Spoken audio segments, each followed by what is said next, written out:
Welcome back to the Elise Surkov podcast, where we help women in perimenopause and menopause thrive unapologetically from the inside out. I'm super fucking excited because this is a first for me on this podcast. Not only is there a dude joining us today on the podcast, but this dude happens to be my big older brother, David Priemer. Welcome to the podcast. That's the best introduction I've ever gotten on a podcast. Thank you very much. This is lovely to be here. So do you think we look alike? Because that's the first thing people are going to say. I think so. Yeah. It's interesting. I think like we have a brother in between us and we call him the adopted one. No offense to anyone adopted, but Shane does not look like us at all. No, but you know what? I've run into people like it just in the world who've never seen the, to know Shane, and then they see me and they're like, oh yeah, okay, I see it, so like there's nothing about that. No, they're wrong. David and I both have like dark hair and like bushy eyebrows, although I'm able to pluck mine, so it's better. And David's also like 6 feet tall, and are you 6 feet like on the dot? Yeah, on the dot. I'm 5'1" on a good day. So I like to say I got all the beauty and all the talent in the family. And that's probably true. Although we all do really have sick, dark humor. So I feel like that also connects us to each other. And if you've ever been around me or my brothers, I mean, you got to hold on tight because it's going to be inappropriate. We're going to quote lines from movies that you probably recognize. And then we're going to laugh at a lot of stupid shit and then not even be able to hear what we're saying. So that's kind of what little bit of history of me and my brother. And a lot of people are like, oh my God, like you have a big brother. Just so you guys know, like I fucking hated this guy. Do you want me to leave for this portion of the podcast where you just speak to the listeners and I'll just like, come I'm back not later? gonna lie, David's a really big deal, but like on this podcast, I feel like I'm a big deal, so I can say that this fucker over here like drove me crazy. Yeah, no, but yes, I hated him, and the feeling was very mutual. But surprisingly enough, now, and our parents are so proud of this, we're all friends, and we all are married, and we're all around the same age, and our kids are all around the same age, and we all live within like 2 to 5 kilometers of each other, which is like really cute. And yeah, so I'm really excited to have him here today. I'm gonna let him introduce himself because, like I said, he's a really big fucking deal. No. All right? If you don't know him, he talks a lot. He gets paid to talk. Oh my goodness. And he is like the sales guru, and he has his own company. I will say I'm branded today in his company because I am the proud baby sister of that as well. I should give him some merch and make him wear mine, but no, we're talking about him today. So welcome, David. Tell us a little bit about you and what you do. Oh man, I don't even know where to start after that introduction. Like, how far back do I go now? You can just go yourself. No, I'm kidding. You know what? So here's the thing. The way I describe it is that everyone who gets into sales by accident, because no one goes to school for this or tells their guidance counselor, you know what I want to be when I grow up is in sales. Although I tell my kids to go into sales. Do you? Yeah. It's like if you want a job that's always going to make money and a skill that will never ever like leave you high and dry, sales is it. Look, 9 to 11% of the American labor force is in sales, like statistically. And that's not including non-sales sellers. Like you might not consider yourself, at least, to be in sales, but it's still a lot of, what you do. So a lot of people are in sales. Everyone gets into it by accident. There's no like sales medical school that you have to graduate from to do this. So everyone just kind of does it differently, however they're taught, from whoever they're taught. And that's one of the reasons why people don't like talking to salespeople. Even I don't like, I could be in a room full of 1,000 salespeople and I say, show of hands, who here likes talking to salespeople? No one puts up their hand, right? And so leaving that aside for a second, we all get into sales by accident. I started my career as a research scientist. So this was like in the late 90s. I was doing graduate work in engineering. I ended up getting... I have to stop because I know Shane's listening to this. Can we tell everybody what you really were? No. We have to keep up the facade. Man, right? I don't know how many fucking master degrees you have under your name. Atmospheric chemistry, my ass. David is a weatherman. So I was a research scientist is the way it's branded. And so they're teasing me because I in my undergraduate, I did an undergrad in chemistry and atmospheric science, and I ended up becoming a quote unquote certified meteorologist.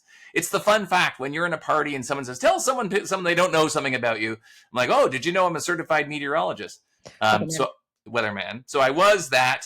I got my certification, and but I never practiced. Ended up doing graduate work in engineering, but then I ended up joining a startup at the turn of the .com boom, and I joined this like little startup. It was 20 people at the time. We grew it to 700 people and $100 million business. We IPO'd, we got acquired, we went through the whole thing. And I fell in love with sales because to me, it was like this engineering problem. When I say things like this, people get it. But when I say things like that, like they don't get it. So there's a system behind how people buy. And if we can understand that pathways and mechanisms, then we can, quote unquote, sell, but also help people in a way that they want to be helped. So that's kind of where I started. I ended up doing 4 startups. They all ended up being acquired, and my third one was acquired by a big company called Salesforce, which a lot of people have heard about. I used to work running small business sales for the Eastern US at Salesforce before going on to startup number 4. But through all this time, like I said, I love sales, but I hate talking to salespeople. And I realized that a lot of the tactics that my teams were using were just things that would never work on me, like if I found myself on the buying side. So I started writing about a lot of this stuff and kind of picking it apart. And then, several years ago, I just said, you know what, after all of this time, 20 years in the sales trenches, like teaching and learning the art of this stuff and the science of it is what I love to do most in the world. So I started my own practice, Cerebral Selling, written a couple books, and now I just, work with companies. There you go, branded merch, work with companies to kind of help them sell more in a very crowded, noisy market where just, again, people don't like talking to salespeople. So anyways, that's what I do today. I love that. And I know that, like for me, when you and I get together, like when we're at our parents' house or we at like family, anything like that, like you and I are like, let's talk sales.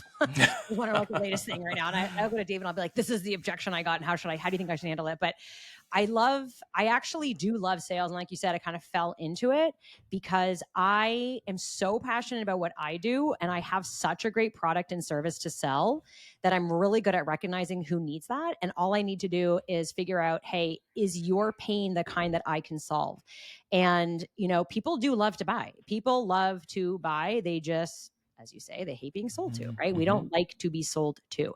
So you and I know, always talk about that, like, how do we sell without making people feel like salesy? And, for us on this side of things in the health and wellness space and talking to women, a lot of times women are really scared to buy and women are scared to invest. And I know for you, you're more on like B2B, right? So business to business types of sales. And I'm more B2C, like I'm selling to customers, not to businesses. And it's very, very different, but the principles are still the same, which is like getting into that like emotional mindset and trying to understand and lead with curiosity and general interest. And I think that's what makes someone a naturally good seller. I know for me, like I've always been on the fitness side of things and I worked in corporate fitness, and I had someone way back in the day who like caught that I was good at selling without realizing it. And he was like, oh my God, you'd be so good at selling. I got to teach you how to sell. And at that time it was like pharmaceutical sales. And I almost went into that and then I got pregnant and that fucked things up, but that's another story.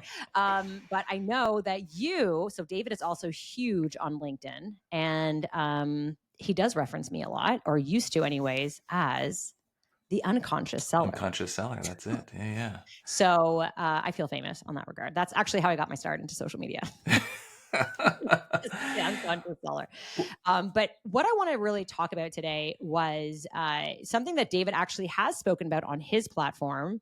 I don't fucking follow him, so I didn't hear it, but he did share it with me. So I was like, wow, that makes a lot of sense. And what I want to share with you today is the difference between, is this important? Or is this a priority? And this just like hit home for me that I wanted to kind of like take his idea and run with it. But he explains it so well and so clearly that I want you to hear it today, because chances are wherever you are in your journey, maybe you're just starting, maybe you've been on this roller coaster for like 50 something years, this is going to change the way that you're looking and thinking of your goals and how you go about your everyday life in relation to those goals. So let me turn it over to you and tell us a little bit about where this concept came from and a little bit about it. Well, look, I love using fitness examples throughout my practice because, selling in B2B, and I work with a lot of tech companies, like no one really needs software. There's like a million solutions out there and it's hard for people to understand what you do. So I often use like just very simple, run the mill human examples to explain how people make purchasing decisions. And so I'll often say something like, okay, let's say, for example, I asked you to write down everything you ate in the last month. And I told you I was going to take that list and I was going to give it to your doctor. And I was going to ask your doctor, what percentage of the time did this person eat the best thing for them for lunch. Best objectively defined as like calorically, food groups, portion size, and so on. And if you're listening out there, I want you to think about, okay, like what would that number be for you? Right. Well, Now, let's just stop and say that doctors don't know much about nutrition. So let's just change that to your coach. okay. So let's someone who objectively knows about, Right. nutrition, Yeah. how And often would so they say that you're actually eating the best thing for you, best, now, are you defined trying to objectively? eat the best for you at this point? What's that? Are you trying to eat the best at this point? Like, are you with effort? This is an unqualified question. Let's just, in general, what percentage of the time are people eating the best things for them, Okay. right? Like, even look, let's assume no one wants to statedly be unhealthy, but they do make decisions, right? Now, look, I've asked this question hundreds of times, so I know what the answer is. Like, some people are kind of shying away underneath their seats and are like, oh, is there like a negative number that I can pick for this? Like, the number I is can guess. general. Can I What's get, that? you know, the actual percentage? Do I know the percentage? Yeah. So I will tell you that most I of want to the. guess it. I want to guess the Oh, you percentage. want to know what most people say? Okay, I go want to ahead, guess. Yeah, yeah. I will also say that David is Mr. Useless Facts Man. We call him that at home. I'm like the Cliff Clavin He of knows sales. He knows a lot about. He knows a lot about everything. It's very annoying. So I would guess that like people would guess 30%, maybe.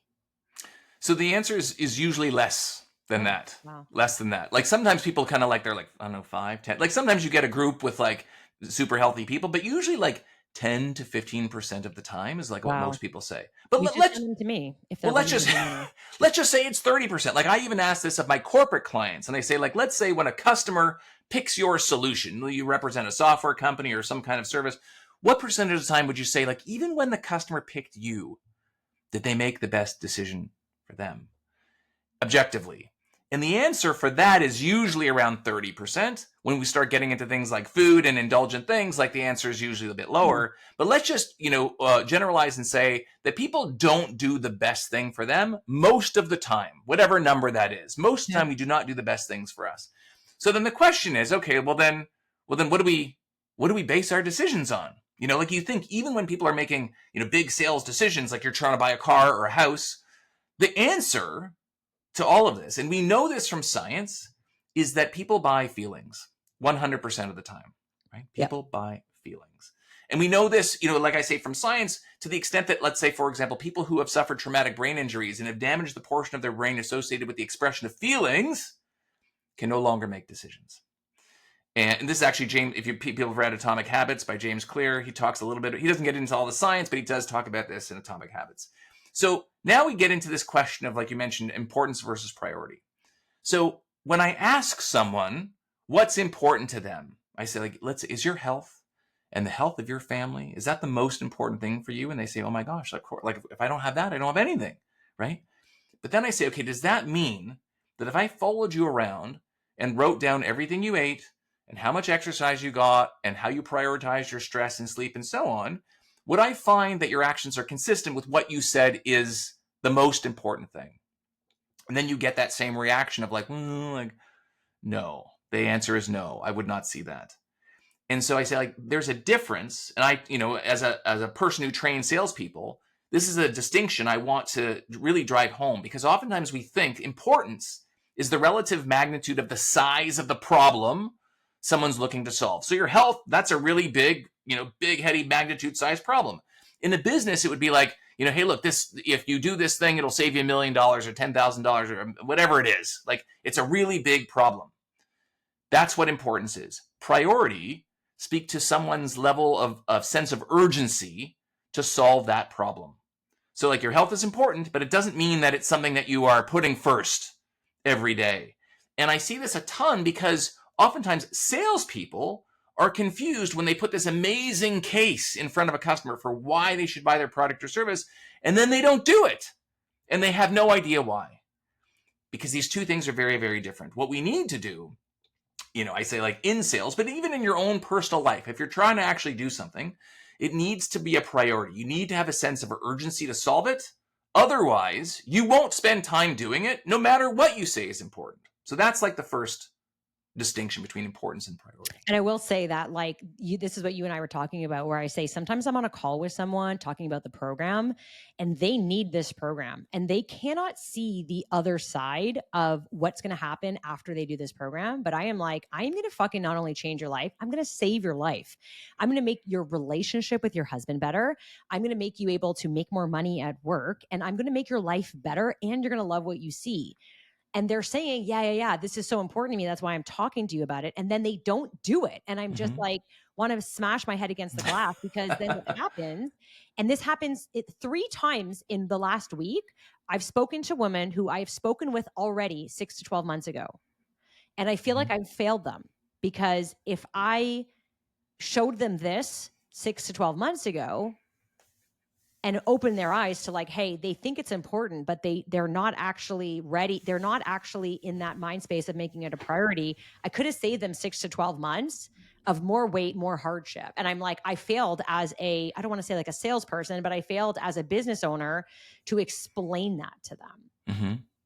It's like, how do you explain priority? Well, it's interesting because just being aware of the fact that you're deprioritizing something doesn't make a difference. Like, people know that they're not eating the best things for them every day, but they're not angry with themselves. Like, they're not like, oh my gosh, I screwed up again. I ate like the bag of chips. Like, they're not actually angry with themselves. It's a very like subconscious thing. And so the question is, like, when someone says something is important, but then doesn't do it, the question is why? And there's lots of reasons why. From a sales perspective, part of the rationale would be like, maybe they don't even understand like what the problem is, or like what the bad thing that will happen if they don't solve this problem, right? So like that's one of the things that we talk about in sales, and I'm sure you talk about that as well. Is like, hey, look, like, let's talk about what happens if you don't invest in this kind of program, like, and look, you know what, maybe if the bad thing or like the consequence isn't actually that bad, then maybe you shouldn't prioritize it. It's not like the job in sales is to force people to do things they don't want them to, right. They don't want to do. We don't want to do that. But one of the other things has to do with this concept of, and I actually call this the Olympic swimming analogy. So like, imagine this. If you're out there, you're watching swimming on TV, let's say it's the Olympics, and you're seeing these swimmers, do their thing. And you're like, you know what? I know these are elite athletes that train for years, 6 hours a day in the pool to like do this stuff. But you're watching them swim and you're like, I don't know. I could do that. I could do that. It's just swimming, right? Now, in the back of your mind, you couldn't, and these are elite athletes, but they kind of just make it look so easy. So what happens is when you're in encounter with a problem, you think to yourself, you know what, Elise, what you're saying is completely true. I do need to get in shape. This is important. I do need to like take control of my hormones and do all these things, because otherwise I'm going to, for whatever reason, I need to do this. But you know what? I can do this myself. I can do it, right? Because the reality is, for a lot of things in life, like if I said, hey, everyone who's listening, we're going to run like a 10K race 6 months from now. Okay, so we all got to get in shape for this 10K race. Even if you're not a runner, and I asked you, okay, what would we do? You would say something like, oh, like we would go to the gym, and we would get lots of sleep, and we would like eat good food, and we would like, practice running, and we would build up to that distance. Like, okay, you know what to do. It's not like a mystery, right? But even armed with that knowledge of what to do, if we said, okay, great, 6 months from now, you're going to run this 10K race, a lot of people wouldn't be able to do it. You're right. I love that you said that, actually, because just to stop you there for a second, is that's actually how I describe coaching. And when I'm on a call with someone, I'm like, look, you know what to do. You could write the book on it. And I want you to understand that's not what coaching is. Coaching isn't telling you what to do, because you know what to do. You need to eat less. You need to clean up your diet. You need to lift weights. You need to like do these habits. But coaching is the how. How are you going to do that when you don't want to? So if you've declared this a priority and you're like, this is the most important thing and it is a priority, but I don't know how to do that. Like, I want to run that 10 kilometers and I know what I need to, but like, how do I do it when it's fucking hot out or it's raining and I don't want to do it and I don't feel like getting out of bed this morning? Well, yeah. And so like, it's funny. So like the how, someone might also convince themselves like, oh, I'll set my alarm. I'll get an eating plan and I'll do all these things. And like, they still won't do it. And so what I often talk about with salespeople is to say, like, you need to dive down into the heart of the problem and explain to them why this thing is so hard to do on their own. It's kind of like trying to convince someone that, hey, look, you couldn't be an Olympic swimmer. I know you know that you couldn't be, but like, here's actually what it takes and why it's so hard. So Mhm. someone might think, hey, you know what? Like, I can go off on my own. I know I'm going to eat well. I'm going to have, ChatGPT can make the diet plan for me. I'm going to exercise. I'm going to do all these things. But like, the question is like, where am I going to go off the rails? I like how you talk a lot about like hormones, and it's funny. Like, I actually use this example. I have, for those of you You're listening, welcome. I have no idea what Elise does, and don't give a shit. No, I'm just kidding. I don't know what she does, but I do like. I like this example of hormones, where it's like, if you're in perimenopause and you're trying to like get in shape, and you're doing all the things, you're like, I don't know. Like, it's funny. I'll finish my thought and I'll come back to the sales world in a second. But like, you're saying, like, I'm doing all the things, and yet I'm still not achieving the results I'm looking for. Yeah. Right. And Elise will come in and be like, well, have you thought about like your hormones? Because there's these other factors that are contributing to your success that you don't even realize are sabotaging you. Right. And now we have a conversation about hormones, and now you're like, oh my gosh, it's not just about, the eating plans and the exercise and all that kind of stuff. There's all these other factors, right? And so I have that conversation with salespeople a lot, because a lot of times salespeople, they want to pitch their product, and I'm like, people don't give a shit about your product. Okay, they have their own problems, oftentimes that they think they can solve on their own, and they don't need you. Because why would I want to spend money when I can just like solve this thing on my own, right? And I'm like, your job is to show them why it's actually harder than they think to solve this problem on their own, not through fear mongering, but by showing them that you actually know so much about the problem and why it exists and why it's not going to go away. In my practice, people say, hey, look, we want to sell more, all right? Like, we got all these products and services, we want to sell more. And I'm like, okay, so like, what's the problem? Like, why aren't you selling more? Like, why don't you just invest in some sales training for your team, and like, off you go? And they're like, okay, yeah, we're going to do that. We're going to teach them about how all the products and how they work. And they're going to go out there and be machines and like talk to the customers about how great our product is. And then they come back and they're like, yeah, that didn't work. And they don't know why. They're like, shit, we armed our team to like, to go out. It's funny. I'll give you this example. When I was at Salesforce, I was running small business sales. I had all these young, enthusiastic sales reps. And oftentimes, especially my New York City sales reps, would go out and they would hit the phones, email, tons of activity. But oftentimes, I would have these reps with tons of activity and then no pipeline. They wouldn't be selling anything. And I would say like, hey, Elise, what's going on? And do you not know who to call? Do you not know what to say? What's the problem? And they're like, I don't know, David, I'm doing all the things. And like, it's still not working.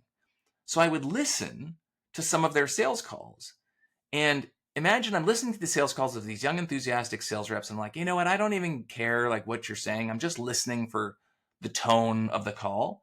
And I would say, you know what you sound like to me? Just by listening, it sounds like you're bothering this customer. Like, it sounds like we told a kid to call a grown-up and talk about like the future of whatever. And like, I can just tell in your voice, like, I just don't believe anything you're saying. Hmm. Right.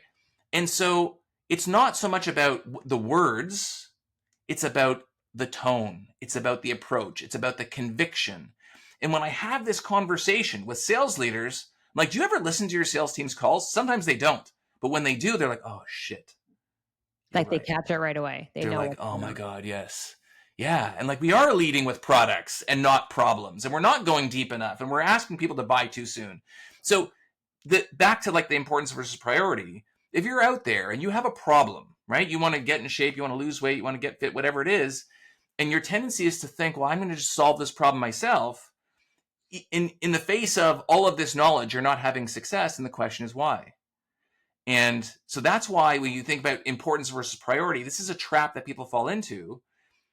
I would prioritize something more if I understood, for example, like why I actually couldn't solve this myself, before I can, convince myself. So that's like how to make it a priority then, or how to make it a priority in your life. And when I'm going to like micro moment this for a second, it's not just like, this is a priority in my life. It's like, no, it's got to be a priority in every one of those like micro moments in your life. So like, what choices do you make when you go to the grocery store? What choices do you make when you're at family functions? What choices do you make when you go to bed at night? Like, do you say no to shit? Do you like, again, if we were to like audit your behavior and what you were eating, would every choice or micro moment reflect that as a priority? Mm-hmm. Yeah, look, even it's funny. I was having this conversation. So I just turned 50, as you know. You were at the party, Oh, and and I was having lunch with a friend of mine, actually one of the founder that I worked with through many of my startups, just this week, a couple days ago. And I told him that I had walked. You'll be proud of me. I walked to the restaurant. It was like a half hour from my house. I'm like, okay, I'm wow. gonna walk Oh, to the restaurant. I'm like, yeah, you know what? I spend a lot of time online. I just, it's good to walk and kind of get out. And we were talking about going exercising. He said, well, what do you do for exercise these days? And I said, I go to this personal training gym around the corner from my house. I go, 3 days a week. And then I do, like that's, and I do a little bit of cardio at home on my machine. And he's like, that's great. He's like, do you like it? And I'm like, no, you know, I don't like going, like, honestly, like, I don't look forward to going to the gym. I don't wake up excited to go to the gym. Uh, but the reason I pay someone, and it's funny because my trainer asked me this the other day, he said, like, how do you stay like on track? Like, you're one of these guys, you never cancel your appointments. You always come to the gym 3 times a week. It's like, why is that? I'm like, because I'm paying you, right. you know? And Get I the said, in the game. yeah, I'm like, if I didn't pay you to come to the gym and just had a gym membership off to the side, I would never go. So I'm paying you, and I built this habit of just paying you and coming to the gym, even though I don't like it. Now look, am I happy with the result? Yes. I'm glad that I'm 50 years old and I'm strong and I can By the still way, do if you things. can't see this right now because we're both closed, I am way more jacked than my brother. I'm the most jacked in the family, in case you're wondering. So, like, not only am I the pretty and talented one, I am also the most jacked But in the this is your job. No one's hiring me because of my jackness, such as it is. But like I said, like, so I'm paying money because I don't have the willpower to go to the gym on my own and just like figure out how to get fit, right? So what I'm doing when I think about like the importance versus priority, I'm making it a priority by virtue of the fact that I am invested in in this program. family. Because if I don't go, then I feel like I'm wasting money, Yeah. right? And I don't like that feeling. Not everyone Here's the feels that question I way. would ask for you from the sales and then the health perspective, because I get this a lot too. Because, like, obviously, our program is an investment, and most women have never spent a penny on themselves outside of their nails and Botox. All right, maybe the occasional designer handbag or shoe. So they've never spent money on themselves. So their first reaction is like, not only can I do this on my own, but I can maybe do this cheaper. So imagine that you're like, hey, okay, I want to like hire this personal trainer. I don't know how much you pay your personal trainer, but like some people are like, well, maybe I can find someone cheaper, right? And then it's cheaper better. And you might be like, I don't fucking care. I just want to pay someone that I know is going to be there. So tell me a little bit about that analogy. Yeah, it's funny. Like I'm actually giving a talk next week in Atlanta, and the focus is actually on combining AI because a lot of people are using now AI to sell with like the human factor, right? And I'll give you a perfect example that kind of harmonizes everything that you said and what we were and this concept I was just talking about. So let's say I'm trying to sell someone something and I'm putting together a business case for them. A lot of people are out. Let's say you're in business, you're putting together a project for a customer, and you say like, you're going to invest $10,000 with me, and we're going to automate this and accelerate that, and over the course of a year, you're actually going to make back or save $20,000. Okay, so I put together this plan. And I say like, this is, you invest this money with me and I'm going to give you this product or service and it's going to have this return. Okay. Now I say to people, have you ever done this as a salesperson or business person? You look at that plan that you put out for that person and you say to yourself, okay, like it seems pretty compelling. In a year, they're going to make back like double their money. But you know what? I don't know. I might want to make those assumptions a little bit more conservative. Okay. It's because I want them to make sure that they feel comfortable that they're going to achieve this result. So rather than payback would be in 12 months, maybe it'll be in 15 months and it won't be $20,000. It'll be $18,000. But I think with those assumptions, the customer will believe that that will happen. Because it's more conservative? Well, because it's more believable. Okay. Yeah, fair. And I say like, what the hell? Like, even if you're in business out there and you're putting together these plans for your customers, you think they're all very rigorous. Back to like this belief. The only thing that matters is if I tell you that I'm going to deliver a result for you, the only thing that matters is whether you believe that what I said is going to happen is going to happen. And belief is not an objective statistic. It is a subjective feeling. Either you believe or you don't believe. Right. So back to your question of, could I go somewhere else and get it for cheaper? There's always someone that's going to be able to do it for cheaper. The question is, do you believe that for cheaper, that person will be able to deliver the result that you're after? If the answer is yes, then you should go and do that, right? Like that is a better deal, right?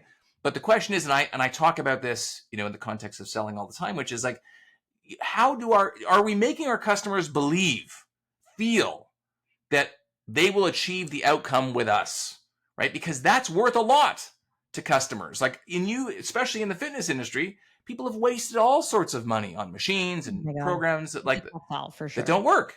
Yeah. So it's actually less about, am I going to spend the money and can I get it for less and cheaper, whatever, and more about, do I believe that this program will help me achieve the success that I'm after, right? And so I say this as a salesperson, is to say, like, you need to sell people the belief that they'll achieve success. And the way you do that is not by saying, oh, look how great I am, and like I'm, but it's like diving deep down into the problem. Like when you get into your hormones and you're like, hey, look, you know what? Part of the problem is like hormones. And I work with women and I help them focus on their hormones. And by tweaking this and tweaking that, like, with 90% success rate, if they do A, B, and C, then they achieve the result. It's not just because you have this track record, but you've explained the problem in a way that creates so much clarity in their mind that they did not have before, that they feel confident that going with you is the right solution. Right. And I feel like that's what we're really good at FFWE is like, we know the problem. We know what problem we solve really well. And so when I get on a call, it's almost like I'm interviewing them as to say, can I solve your problem? Because I'm really good at what I do. I don't let everybody into the program. There are times when I say to people, I'm really sorry. I said this the other day. I'm like, you're not ready for us. Like, I can't help. If I let you in right now, I won't get you results. And you know what? We actually guarantee results in the first 3 months. So I'm like, if I can't put my name and my brand behind that, is like, hey, I know without a shadow of a doubt that I'm going to get you results. I'm not going to invite you into this program. I'm not going to just take your money. So I know we have to wrap up here, but what I want to really get into and like leave everybody with is like, let's say you're listening right now and you're like, fuck, I feel called out because this is important to me, Elise. I know I need to do this. I hate the way I look and feel. It's definitely a big problem of mine. And I do feel it's a priority. But now I realize that like, I'm not living my life as if it is a priority. What is the missing link here? And how can we get this person to see it? So, either the question is like, again, why is it not a priority? Do I understand what's holding me back enough? Do I understand like what are the triggers and so on? Because even if I decided to do it on my own, I would want to be conscious of what those blind spots are. And then like, the other thing is just being honest with yourself and like, how big a priority is it? Oftentimes like society tells us that we need to do things, or like, I feel like, I see people around me. You see this actually quite a lot in people's careers where they're like, oh, I love your job. And I also want to have a job like that and make a lot of money. Like a lot of people want things, even though they're not really willing to do what it takes. They want the results, not the work to get there. Yeah. And like, it's okay to be honest with yourself, to say like, either you like, either you love, and I'm going to use like this polarizing example, like either you love 6-pack abs or you love Krispy Kreme donuts, and whatever you love, that's okay. But you can't love everything, and you have to pick and choose. And it's this balance. I saw this. I don't know why this popped into my feed. It was a clip from Kevin O'Leary, Mr. Wonderful from Shark Tank. See, here we go. Yeah. And he was talking about, growing up. He was talking to men, and he said, is it important to be like a good father and a provider? He's like, look, growing up, I was working a lot. And like, was I a good father? He's like, I give myself when my kids are little, like a 6 out of 10. But like as a provider, I was like a 10 out of 10. And that's important too, right? So he's making this conscious decision to say, hey, you know what? I'm going to over-index on being a provider at the cost of being a good father. Now, look, we can get into this argument of, can you do both? That's neither here nor there. But it's a trade-off, whatever you want, right? And so for some people, it's like, hey, you know what? The most important thing to me is just my happiness and freedom and flexibility, and just I love eating whatever I want. And like, and if that's you, that's okay. No one's telling you have to do anything, right?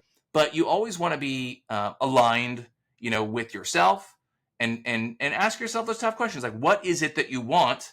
Because if what you want is something that you are not willing to do what it takes to get, then you're always going to be in this position of unhappiness. So just be honest what your blind spots are. What is it that you want, and how big a priority is it? The other part is, and I know we're talking about in health here as well.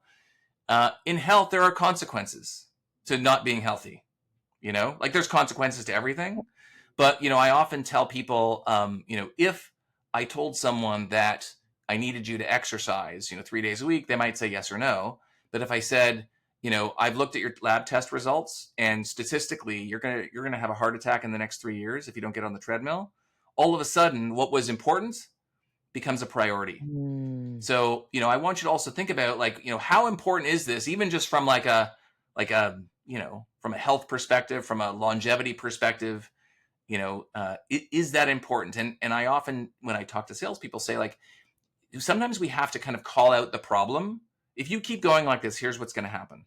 I've worked with tons of companies or tons of women, and, like, here's what, if you go down this road, and you have to take my word for it, but, like, here statistically is what's going to happen. And if you're, Right. like, and that can also help defibrillate you, no pun intended, a little bit, to, like, take action when you see that, like, a bad thing will happen if you do not fix this problem Well, and I now. think that's huge because, like, in the business that I'm in, people do die if they don't do this, right? So Hmm. it's like we are dealing with life and death.